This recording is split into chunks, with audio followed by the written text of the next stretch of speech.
You like doing UI UX design work, but you still struggle with color, whether that is coloring a website, a mobile application, or a web application, then this video is for you. So the first technique to actually picking the colors is to look at the logo of the project you are going to design. Many of you who are freelancing or are in your full-time UX design job are actually wondering how do you pick the right color set. What you do is, if the company already has their branding, their logo, chances are that a lot of the colors you are going to use on the project, whether it is web or mobile, will be some sort of a variation of that logo's color. So once you pick the color of the logo, what I want you to do is first make variations of that color, and also what you can do is you can pick an accent color that is complementary or triadic, and you can play with that color just to see if there is enough contrast and you like it. The second technique you can use is color psychology.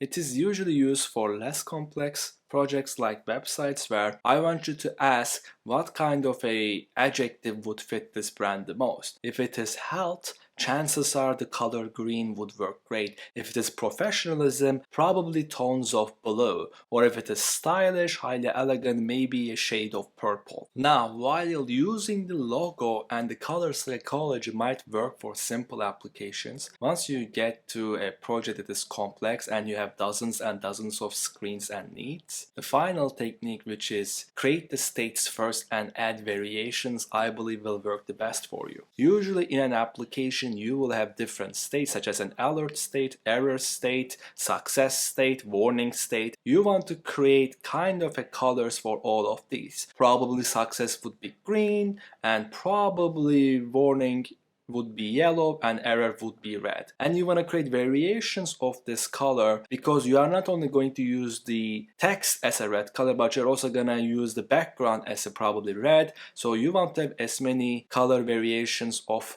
a particular state, probably 8 to 10 as you can. Then what you want to do is you want to see if your background or the main background color and others have enough of a contrast where you can use these colors, and you also want to ask yourself if this is actually looking good for you, and you can use the HSB value for this when you are actually looking for color on Figma. It will actually let you create variations that are pretty similar, but if you are having difficulty with contrast between two different colors, you can just increase the brightness of a color by going diagonally up, and you can decrease the brightness by going diagonally down.